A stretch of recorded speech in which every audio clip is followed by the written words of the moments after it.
All right, we're live. Welcome, Coach Dean Harper from Cal Triathlon. Congratulations on a great weekend down at Collegiate Club Nationals. Yep. Thank you. It was exceeded my expectations, I think, with the way we performed over the weekend. So it was a fun weekend. Weather held. Um, we had numbers up from last year, so we're kind of back on track, I think. Fantastic. So, by my account here, the women have won on their side for the club championship 5 times. You repeat the mixed team relay, second in the combined race. Did I get all those stats correct? Yeah, the women five-time national champions now. So yeah, we've had some good battles with Queens and with Colorado over those 5 years, but we've managed to come out on top. So it's been a good run so far. So the question that comes to mind is over 5 years, obviously you've graduated out some of your key athletes during that run and had to plug in new players. How have you maintained continuity and performed at that high level for so long?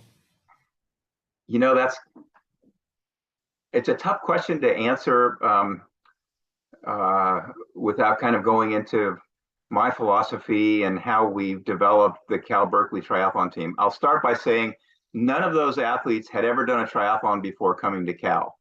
So what I do, because we can't, we don't have the same model as Queens has where they can recruit and, offer scholarships. I tried to recruit when I first started coaching 10 years ago. Everybody I recruited couldn't get into Cal. So I don't recruit at all. If people want to come, I encourage them, but they've got to get into the school and then I'll do whatever I can for them. But what I try to do is I look at the incoming class, and it was kind of tough during COVID because we didn't really have a freshman class and a sophomore class. We kind of lost 2 years, so it was tough to redevelop. But I look at the athletes that are the first year or second year, and they have talent and interest, and then I kind of try to help them develop. Just by telling them, I think you got a lot of potential in this sport, and if they buy in, my philosophy is consistent hard work over time. You work hard for 3 years, you can become one of the best collegiate triathletes in the country. And that's how we do it. I also have a bunch. I see you have bikes in the background there. I have about 25 bicycles, and so I've inherited some time trial bikes. All four of the women, let's see, one, two, three, yeah, or on borrowed bikes from me. So that's another thing that's helped us is I've been able to acquire some a little bit older time trial bikes. But it's really developing the athletes as soon as you can when they reach Cal and decide they want to be good. I mean, we have 156 athletes on the team. So most of them, want to get involved in the sport, but they don't really care about how competitive they are. They want to improve. They want to live a lifestyle of endurance fitness. But there's always a few that want to be competitive. And so I do tend to give them a little bit more attention because I like to develop a big team. We brought 54 athletes. We had the biggest team at nationals. That's always been one of my goals. And the other is to develop the best team that we can. So it's really through just trying to work with the athletes that are interested when they arrive at Cal. I was talking to or emailing back and forth with Brad Singh from Colorado, and we're kind of in the same situation where we can't really recruit, and it's like we're excited to see who we're going to get next year and who we can develop in the next 4 years. And so that we're losing 3 of our top 4 women this year, so I don't really know who I'm going to get next year, and I'm hoping I have some people that are interested in becoming really good triathletes. Well, it sounds like with 150 plus, you got a bit of a pool there to develop from, and hopefully someone emerges. Which brings to mind a question: how do you administer a program with those sorts of numbers? What sort of infrastructure do you have in place to look after that many athletes? Yeah, we've had over 80 people on a track at one time, which becomes a Wow. little complicated. The pool space is always a challenge because we're low on the totem pole of Cal. Cal Swimming men won NC2As this year. The women have won NC2As in the past. My daughter swam there 4 years, so I'm very familiar with the program there, the swim program. But they pretty much take priority.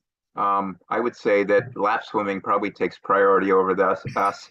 So we managed to get a few workouts in a week, and then I'll just send workouts, and hopefully, the athletes that are really motivated will they'll pick a couple friends and they'll go to the pool and swim. So the most challenging thing is swim time, because you got one of the pools that we use is only 6 lanes, and so I've had 40, 50 people show up 6 lanes. You can pretty much run 36 people in a 6-lane pool, and when they're not swimming over each other. But when you get more than that, it's tough. So it is hard with a big team, and club sports is supportive, but they give us no financial support. And their response sometimes to we need more pool time is, well, just cut some people off your team, as opposed to, hey, this is a great club, you're growing it, people are getting involved in endurance fitness, so let's see what we can do for you. We kind of feel sometimes that we're kind of devalued, I think, and so we don't get a lot of pool time. So in answer to your question, it's challenging. You can fit 80 people on a track. I've done it, and so you learn to run workouts that are more time based than they are distance based, so you can keep everybody together. And then, of course, on the bike, you can send different groups out and have 20 people in a group. So that's not so much of a challenge. And track running is not so much of a challenge. The challenge more is our swim time. Well, and I can imagine that another big challenge, traveling 54 athletes, 54 bicycles, dealing with that, the logistics of hotel rooms, race registration, all the different race entries, and navigating the weekend. How many coaches or support staff did you bring with you to Georgia this past weekend? So, understanding the club sport model it's primarily student run. Mm-hmm. So I do have an incredibly bright group of athletes, and they do a phenomenal job of coordinating most of the trips. I focused on the draft legal people because we came early. So there's only 4 of them. I had one that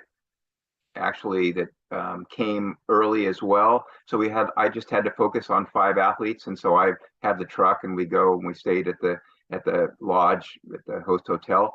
But we have a vice president that's in charge of basically all the races, and she coordinated all the transportation. So you have tri-bike transport, so that you have to drop off the bikes early, but they transported most of the bikes. It was only the draft legal people that had 2 bikes that had to take a bike on the plane. So, but I'm the only coach, really. I have an assistant, Jonathan McKinley, who was 4th in the draft legal race. He's assisted me primarily with running. I had my son that coached with me for a couple years, and he races as a pro, and so he's helped out. But it's pretty much a one-man show with incredible support from the student run team. Wow. I guess I'm revealing my own personal lived experience on the NCAA side, small squad. And then when I was the club coach at Oregon, our squads were never big enough to worry about those logistics. So I'm impressed. You coached at Oregon? Yeah. That's my alma mater. Go Ducks. So, that's interesting. Not just an aside. I'm the chair of the Collegiate Club Commissioners Committee. And one of our goals is to get more schools involved. In post-COVID, we're still growing back. But what I've noticed is there's some active clubs up in Oregon and Washington, but they don't seem to come to nationals. So that's on my to-do list of trying to reach out to them and get them to come to nationals in the next couple of years. And hopefully it's going to be in California next year, so it'd be closer for them. Regionality and the travel logistics is definitely a big part of that. So I know that you'll get some of those strong programs from up in the Northwest. Well, since I'm involved with USAT, I have a lot of respect for what the people do there, but I've been trying to get them to get more involved with club sports. Their focus has been probably more NC2A the last few years, and a lot of financial support, not much financial support for collegiate clubs. So I'm hoping in the next few years, as NC2A hopefully takes over the whole NC2A program, that we can have some financial support for some of the smaller teams like Oregon or Washington, and maybe a little bit of financial support to get them to come to nationals too. My philosophy is, if I get kids to go to the national championship and they see what it's all about, they're pretty much hooked on the sport. Right. And so that's one of the reasons I try to take as many athletes as I can. Right. It's kind of funny to be talking about my alma mater, Oregon, as needing a little financial support to get their athletic program somewhere. But it's not usually the conversation in terms of. Well, not athletic, but it's club, Right, exactly. Nobody in the athletic department knows anything about what we're doing as a club. Oh, trust me. Yeah, I beat down those doors, so I know exactly what you're talking about. So back to nationals. Talk about the Lake Lanier venue. Back-to-back years there. Went through a lot of late changes before last year's race, some small refinements. How did you feel about the race this year? I know there were a couple of tweaks. Did that impact racing in any way, or how you prepared your athletes? I thought it was much better this year than last year, and of course the weather was a little more cooperative this year too. It was really cold, and so they cut the swims and things. It's very cold. I think Todd has done a good job, and it's sometimes it's a thankless job, because if anything goes wrong, he hears about it, as opposed to all the things that went right. I thought it was a great venue. It's one of those, when you travel with a team, and my kids swam, and we went to all these funky places all over the country. It's fun to go to places that you probably would never go to. As we were leaving, and I'm in the truck with several of the athletes, it's like, wave goodbye, you'll probably never come back here again. And so I thought Lake Lanier, I would never have been there if it wasn't for this event. So I think it's pretty cool to go to some of these places that you would never go to otherwise. So I thought it's a great venue. I think they could do a great like Otillo swim run with the lake as big as it is. So yeah, I think it was a good venue. Yeah, I was impressed with it last year as well. And I had a short drive because I was out on the East Coast last year. We're losing a little light there in your room. You haven't. Oh, there we go. There we go. Oh, sorry, there we go. Yeah. Okay, fantastic. So mixed team relay. Obviously, you don't win that without some strong men there to go with your strong women. Tell me about your relay squad. So we won by I think less than 10 seconds. And then, Colorado was right there. So it was very close. I didn't expect to win, frankly. I had 4 good quality athletes. I think it was the details. Wetsuit, non-wetsuit. We went non-wetsuit. I think that was a slight advantage with the shorter swim. Transitions, a lot of transition practice. One of the things I can offer at Cal is I usually take a small group to Hawaii over spring break. So when we were there, we did a lot of transition practice. And I think our transitions were really good. And it's just in the mixed team relay, it's a matter of seconds. Right. So, and then Kate Kennedy, who's probably, I'm dubbing her now the GOAT of Cal Triathlon, because she won overall last year. She was second and third this year. But I think she might have been slightly disappointed, as opposed to Bettin, who was a double winner twice.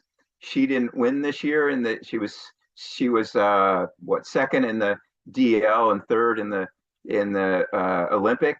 So I think she got a little bit angry, and so she went into the relay, our anchor, a little bit behind, maybe 15 seconds behind. She took the lead in the bike and just hammered the run. And so I think we managed to put her in a good position for that anchor leg. So that's kind of how we were able to win this year. But it was fun. It was, I've been involved in this sport since 1981, and raced as a pro and then as an amateur for a while. I watched a lot of races. That was one of the most exciting races I've ever seen. That's great. So you're losing some athletes to graduation this year. Who are you excited about that's coming back next year? So on our men's side, I've got well, two of the guys on the relay, John Dolan and Prashant Ganesh. Um, they're solid, and they'll be back next year. Um, I actually have a guy. He wasn't a recruit, and he's from Poland. Never done a triathlon before this year. He finished 37th, was third out of the water. He was afraid to ride a bike. Last year, well, he's a sophomore. Last year, on his first bike ride with the team, he fell and broke both elbows. And so he didn't compete last year. So he did his first triathlon this year. But, 37th after 1 year. So I'm excited about him. And he's just a great kid. So fun to have around. So I've got those three and some others coming up. So I'm really excited about the men. The women, I'm not sure who's going to step up yet. I'm going to reach out and see who really wants to, dedicate themselves to the sport. I mean, you have to be, 15-hour a week of training pretty much year round to be competitive, even at the club level at nationals. So, and that's not for everybody. A lot of the kids, if they can make 5 or 6 workouts a week, that's kind of their goal. So, trying to identify the talent and reach out to them and say, hey, I'll support you in any way I can, and see if I can get them to buy in. But yeah, we're losing Kate Kennedy, who's been kind of our anchor the last couple of years. So that'll be a big loss for the women's team. Historically, club's been a pretty big tent with some programs being very, very recreational, focusing on kind of experiential aspects of triathlon. And then you have a lot of high level performers that are earning elite licenses and racing, very high level, some of them even internationally. I'd say some of the best young triathletes in the country are in the club space. So, yeah. Well, Ben Bettin, he's doing pretty well in the pro ranks. And of course, we've had, Ben Canute, Rudy Von Berg, others that have come through, club sports and done well. Taylor Spivey, right. Yeah. We've got a few that are high in the rankings right now. So, yeah, it's nice to see a program as big as yours too, because you don't know, with young athletes who's going to emerge, and that's got to be exciting. Yeah, that's fun, and it's also fun to see. Like I'll get emails or texts from somebody that was on the team, 8 or 9 years ago, saying, hey, congrats, and hey, by the way, I'm going to be doing 70.3 Oregon. Hope to see you there. And a lot of them are still very involved. And so that's kind of fun to see. I mean, my philosophy is I've been an endurance athlete pretty much my whole life, and I think it's a way to enrich your life, frankly, and to stay healthy, and maybe raise your baseline of happiness. So I pitch that to all the athletes as well. Absolutely. Well, as a fellow Pac-12 alum, I'm excited to see such success over here on the West Coast. Congratulations on another outstanding year. And I hear you're taking a little vacation now, so get some well-earned rest and recharge the batteries for the next reload. Yeah. All right. Well, I hope to see you maybe at the next nationals. Absolutely. Thanks, Coach. Okay. Thank you. All Take right. care. Bye-bye. Bye.